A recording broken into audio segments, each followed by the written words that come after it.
नमस्कार, आप देख रहे हैं केकेडी न्यूज और मैं हूं आपके साथ प्रिया तिवारी। खबरों की शुरुआत करने से पहले नजर डालेंगे इस वक्त की 25 बड़ी खबरों पर। हनुमान चालीसा पर गरमाई राजनीति, नवनीत राणा के घर के बाहर हंगामा। अमरावती से निर्दलीय सांसद है नवनीत राणा। नदिया रेप केस में ममता की घेराबंदी, दीदी के खिलाफ एकजुट बंगाल के राजनीतिक दल, सियासी गणित बिगाड़ने से तिलमिलाई है ममता। दिल्ली हिंसा का बंगाल कनेक्शन आया सामने, स्थानीय लोग रविवार को निकालेंगे तिरंगा यात्रा, हिंदुओं और मुसलमानों ने की शांति की अपील।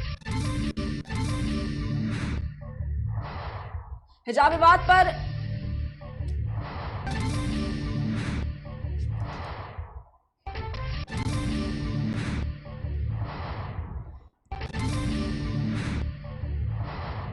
अरुणाचल प्रदेश में लगी भीषण आग, 50 से अधिक घर और दुकानें हुई राख, आग में करोड़ों की संपत्ति हुई नष्ट। इस साल हज यात्रा कर सकेंगे भारतीय नागरिक, कोविड के चलते हज कोटे को रखा गया है सीमित, 65 साल से कम उम्र के लोग ही कर सकेंगे यात्रा। लाउड स्पीकर बांटने वाले बीजेपी नेता पर हमला, सीएम ठाकरे के बंगले के पास किया टारगेट, मंदिरों में बांटे गए थे मुफ्त loud speaker. Delhi UP border पर पलटा केमिकल भरा टैंकर, कार बचाने के चक्कर में हुआ बड़ा हादसा। एफएसएल यूनिवर्सिटी में अगले साल शुरू होगी पढ़ाई, कोर्स शुरू करने के लिए गृह विभाग से में हुई बैठक, भर्तियों के लिए जल्द होगा नोटिफिकेशन। मंदिर को ढहाने पर सियासी बवाल, 300 साल पुराना था अलवर का शिव मंदिर, राजगढ़ नगर पालिका अध्यक्ष ने किया इनकार। गाजियाबाद में छात्र की मौत के मामले पर एक्शन, परिवहन विभाग के 3 अधिकारी हुए निलंबित। जेल से आए सांप्रदायिक सौहार्द की अनूठी मिसाल, मुस्लिम बंदियों के साथ हिंदू बंदी रख रहे हैं रोजा।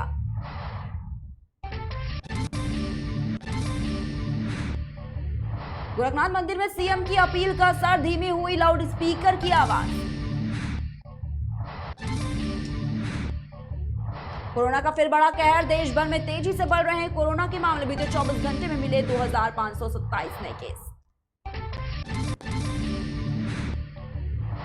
प्रयागराज में एक ही परिवार के 5 लोगों की हत्या, ईंट पत्थरों से मार मार कर ली जान, सबूत मिटाने के लिए एक घर में लगाई आग। रेवाड़ी में गोदाम में लगी भीषण आग, दमकल की कई गाड़ियों ने आग पर काबू पाने की कोशिश, आग में लाखों का माल जलकर हुआ राख। रूस यूक्रेन युद्ध पर तुर्की का बड़ा दावा, 48 घंटे में खत्म होगी जंग, तुर्की इस्तांबुल में मिलेंगे पुतिन और जेलेंस्की। युद्ध में 71% तबाह हो चुका है, इरपिन खार्किव को लगातार टारगेट कर रहा है रूस। यूक्रेन पर बढ़ रहा है रूस का कब्जा, यूक्रेन के 3 गुना है रूसी सैनिकों की तादाद, 9 मई को सालाना विक्ट्री डे मनाना है। मारियोपोल में मिली एक और सामूहिक कब्र, शहर के करीब 1000 शवों को दबाने की आशंका, 45 मीटर लंबी और 25 मीटर चौड़ी है कब्र। 26 अप्रैल को रूस जाएंगे यूएन महासचिव पुतिन से करेंगे मुलाकात, जंग के बीच ये दौरा अहम, रूस की यूक्रेन के शहरों पर बमबारी जारी। रंगी में शाहरुख खान के साथ दिखेंगी तापसी पन्नू, तापसी से 22 साल बड़े हैं शाहरुख खान, 4 सालों के बाद फिल्मों में लौट रहे हैं शाहरुख।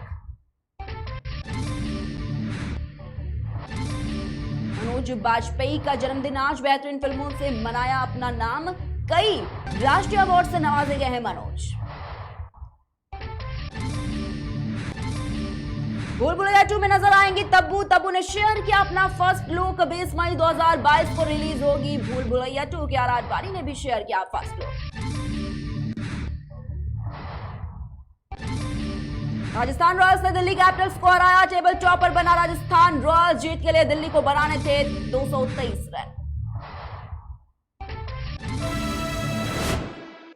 और रुक करेंगे अब खबरों की ओर। खबर महोबा से है, जहां पर भाजपा का क्रेज लोगों के सर पर चढ़कर इस तरह बोल रहा है कि वो भाजपा के लिए कुछ भी करने को तैयार हैं। उत्तर प्रदेश में भाजपा सरकार बनाने के बाद महोबा में पीएम मोदी और सीएम योगी के फैंस क्या कुछ कर रहे हैं, देखिए हमारे संवाददाता पवन रावत की इस खास रिपोर्ट में। ये बताइए कि जैसे कि आपने अपने सिर में लिखवा के रखा है, कमल का फूल बनवा के रखा है, योगी मोदी लिखवा के रखा है, क्या है? खुशी के लिए, हमारी खुशी है। अच्छा, आपकी खुशी है? बहुत खुश है हम उससे कि उसने कारोबार लगाया, करवाया, मतलब गुंडा राज का खत्म करे। इस बात में हम बहुत खुश हैं। उनके बुलडोजर।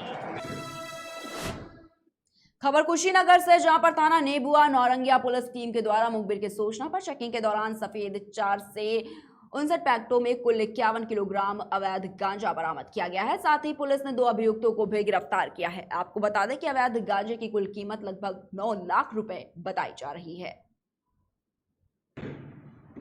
जनपद कुशीनगर क्षेत्र के अंतर्गत थाना नेबुआ नौरंगिया ने एक सराहनीय कार्य करते हुए अंतर्राज्यीय गांजा तस्कर के एक गिरोह का भंडाफोड़ किया है। इसके 2 अभियुक्तों को गिरफ्तार किया गया है, जिनके नाम प्रेम यादव और अशोक चौधरी हैं। इनके पास से 51 किलोग्राम गांजा बरामद किया गया है, जिसकी अंतर्राष्ट्रीय बाजार कीमत 9 लाख रुपए है। इसके अलावा एक स्कॉर्पियो गाड़ी बरामद की गई है, जिस स्कॉर्पियो गाड़ी में ये इस गांजे को रखे हुए थे और इसको ले जा रहे थे बेचने के लिए। ये गांजा बिहार के क्षेत्र से ला रहे थे और इनकी योजना थी कि इसको उत्तर प्रदेश के जो सीमावर्ती ज़िले हैं वहाँ पर इसकी खपत करनी थी। इनके जो लिंकेज हैं बैकवर्ड और जहाँ से सप्लाई ले रहे थे, उसकी भी तलाश पुलिस के द्वारा की जा रही है और इसमें अग्रिम विधिक कार्रवाई हो रही है। सर, एक नया तरीका ले जा रहे थे, क्या तरीका था इनका ले जाने का स्कॉर्पियो से? देखिए, इस प्रकरण में जब इनसे पूछताछ की गई तो इन्होंने स्कॉर्पियो गाड़ी में जो दरवाजे थे, तो दरवाजों के अंदर का जो भाग था जहाँ पे मटेरियल होता है, सॉफ्ट मटेरियल होता है, उसके अंदर इन्होंने इस गांजे को छोटे छोटे पैकेट्स के रूप में छुपा के रखा था। तो प्रथम दृष्टया अगर आप गाड़ी की चेकिंग करेंगे तो वो नहीं दिखेगा, लेकिन जब आप उस पूरे स्क्रीन को और उस पूरे मटेरियल को उतारेंगे तो वो अंदर दिखाई दिया। तो इन्होंने बताया कि इनको ये जो आइडिया है वो बॉलीवुड की मूवीज़ से मिला है, जिसमें इन्होंने इस तरीके की हरकतें करके इसको छुपाया था और ये ले जा रहे थे। समस्या ये वहीं हरदोई से सटे शुगर मिल कॉलोनी के बाशिंदों का बिजली कनेक्शन काटकर उन्हें मकान खाली करने का प्रशासन ने अल्टीमेटम दिया है, जिसके विरोध में कॉलोनी के सैकड़ों लोग कलेक्ट्रेट पहुंच गए और अफसरों के आगे अपनी फरियाद रखते हुए इंसाफ मांगा है। कॉलोनी के लोगों का कहना है कि उनके अपने परिवार के लोग शुगर मिल में नौकरी करते थे। मिल संचालन के दौरान उनका वेतन और अन्य भत्ते बकाया है, जिसका भुगतान ना तो मिल प्रबंधन ने किया और ना ही सरकार ने।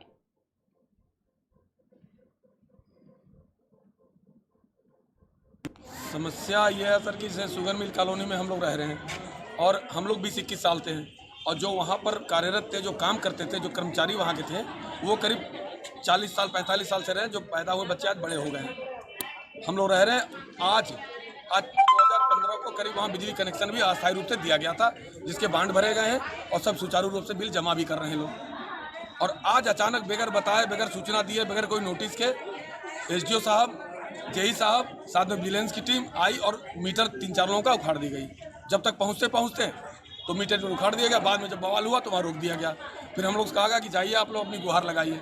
हम क्या सर, आप अगर आपके पास कोई आदेश है तो आदेश ही दे दीजिए सर, कि हम लोग ठीक है, आप जैसा बताओ। हम लोग बच्चे हैं सब छोटे छोटे, रोड पर हो जाए आप सर बुलडोजर चढ़ा दो, मर जाए आदमी। कहाँ जाएंगे छोड़ के? इतने गरीब पड़े जो सुबह से शाम तक कमाते हैं और रात को खाते हैं। अल्टीमेटम क्या दिया गया आपको? अल्टीमेटम ये दिया गया 3 दिन का मौका दे रहे हैं आपको जी, नहीं तो हम लोग को वहाँ से भगा दिया जाएगा, मिल कॉलोनी गिरवा दी जाएगी। अगर वहाँ रह रहा आदमी 20-21 साल 40 साल से, तो उसकी मेंटेन भी तो कर रहा है, तो उसमें खर्चा भी तो किया है। हम ये नहीं कह रहे कि सर हम इलीगल हैं, लीगल है तो हम भी इस देश के नागरिक, कहीं बाहर से तो हम आए नहीं है, तो क्या हमारा वहाँ रहने का हक अधिकार नहीं है? इतने उस पर अभी भी लोगों के बकाया है, मुकदमे चल रहे हैं। किससे गुहार लगाई है, किसको प्रार्थना? DM साहब को देंगे। अब मालिक जिले के वही होते हैं और किसको दिया? उन्हीं को देंगे, उन्हीं से हाथ जोड़ेंगे, आप पैर पड़ेंगे कि सर कैसे हम लोग का गुजारा, कहाँ जाएंगे हम लोग? कितने लोग सर, कम से कम 15,000 लोग। ये आपका कौन है? खबर फर्रुखाबाद से, जहां पर नवाबगंज थाना क्षेत्र में दोस्तों के साथ कार से वापस दावत खाकर लौट रहे 3 युवक की कार गड्ढे में जा गिरी, जिसके चलते एक की मौके पर ही मौत हो गई और 2 दोस्त गंभीर रूप से घायल हो गए। ग्रामीणों ने डायल 112 पर घटना की सूचना दी, जिसके बाद सूचना मिलते ही थाना अध्यक्ष अपने दलबल के साथ घटनास्थल पर पहुंचे और घायलों को एम्बुलेंस से सामुदायिक स्वास्थ्य केंद्र में भर्ती कराया, जहाँ डॉक्टरों ने एक युवक को मृत घोषित कर दिया और बाकी 2 को लोहिया अस्पताल के लिए रेफर कर दिया है। ये आपका कौन है? ये मामा जी का लड़का है हमारे, चेतन प्रताप और बंटी। ये शादी में आए हुए थे अल्लाह का। हाँ, उसके बाद इनका राजा का घर फरुखाबाद में, उनका जो घर होते हैं, इसलिए यहाँ फरुखाबाद के लिए आए। तो क्या कुछ हुआ था? अब रात का समय था, उसमें कोई भारी वाहन, अज्ञात भारी वाहन से टक्कर लगी है, जिससे पूरी गाड़ी क्षतिग्रस्त हो गई और गाड़ी की ओर पीछे गिरी जाकर। अच्छा, आपको कैसे सूचना मिली? हमको सुबह 100 नंबर वालों ने फ़ोन किया। अच्छा, 100 नंबर को सूचना दी। गाड़ी पे कितने लोग थे? खबर फर्रुखाबाद से, जहां पर कायमगंज कोतवाली क्षेत्र में पिछले सप्ताह भाई के साथ हुई मारपीट की शिकायत पुलिस से करने पर गुस्साए दबंग युवकों ने युवती को खेत में घेर लिया और सामूहिक दुष्कर्म का प्रयास किया।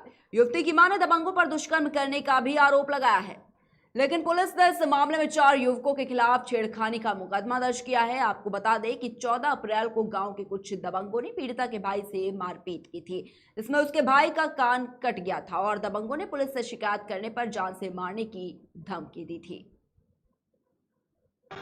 गई पहले मेरी बेटी गई थी, तो बाकी 4 लोग लड़कों ने खींच लिया, मके में खींच लिया। कौन कौन लड़के थे? नेत्रपाल, बेफन, अहमद, निकेश। कहाँ के रहने वाले हैं ये? जूनी के। जीवनी के? हाँ, जूनी। अच्छा, तो उसके बाद फिर आप थाने गई? फिर भाई थाने आए थे, भाई दिन आए थे, बाद में गाड़ी भी गई थी, भाई आया घर तक फोन आया तो मतलब थाने में थे ना, मतलब छुपा मता मोचा और हुआ तो थाने आए थे। हम थाने में थे तो कोर्ट लिखत थे, सो सालों फोन करते आइए, बच्चे ने किया कि मम्मी ऐसे ही बात हो गई है, पाइन को खींच लिया है, लड़के खींच ले, मकान खींच रहे हैं, बेइज्जती कर रही है। तो यहाँ से लेना उठाई, गाड़ी ले गए, गाड़ी लेके गए, मिले ना लड़के, नहीं मिले ना लड़के, नहीं मिले, बे भाग गए, लड़के भाग गए। मेरे साथ मैं घर के पीछे लैट्रिन करने गई थी, तो मक्के में से 4 आदमी निकले, नेत्रपाल, विपिन, अनिकेत, अमन। तो मुझे खींच के ले गए। अनिकेत ने मेरे पैर पकड़े, विपिन ने मेरा मुँह पकड़ा, नेत्रपाल ने मेरे हाथ पकड़े, अमन ने मेरे साथ गलत काम किए। जब मैं चिल्लानी तो मेरा छोटा भाई खेलना था पेड़ के नीचे, वो भाई बड़े भाई को टेकने गया। जब तक बड़ा भाई आया तो फिर इन 4 लोगों ने बड़े भाई को मारपीट करी, फिर भाग गए। ग्राम जीवनी, थाना कोतवाली, कायमगंज में सुरेश चंद्र पुत्र बबलू, दूसरे पक्ष से भूरे पुत्र बड़ेलाल के मध्य जमीनी विवाद है। इसको लेकर दिनांक 14/3/2022 को दोनों पक्षों में मारपीट की सूचना थाना स्थानीय पर प्राप्त हुई। दोनों की तरफ से प्राप्त तहरीर के आधार पर 323/504 IPC का अभियोग दोनों पक्षों के विरुद्ध पंजीकृत किया गया व 151 CRPC की कार्रवाई की गई। दिनांक 18/4/2022 को सुरेश चंद्र की पुत्री की तरफ से प्राप्त तहरीर के आधार पर दूसरे पक्ष में भूरे सनाफ बड़ेलाल व 3 अन्य अभियुक्तों के विरुद्ध 323/504, 354 का IPC का अभियोग पंजीकृत किया गया। इस संबंध में 161 CRPC का बयान दर्ज किया गया। कल दिनांक 20/4/2022 को वरिष्ठ अधिकारियों के समक्ष पीड़िता की मां नन्ही देवी द्वारा प्रार्थना पत्र दिया गया कि उसकी पुत्री के साथ दुष्कर्म की घटना कारित की गई है। इस प्रार्थना पत्र को विवेचना में शामिल कर लिया गया है। 164 CRPC के बयान व अन्य साक्ष्यों के आधार पर जो भी तथ्य प्रकाश में आएंगे तदनुसार अग्रतर विधिक कार्रवाई की जाएगी। रुकते एक छोटे से ब्रेक के लिए, जल्द हाजिर होंगे।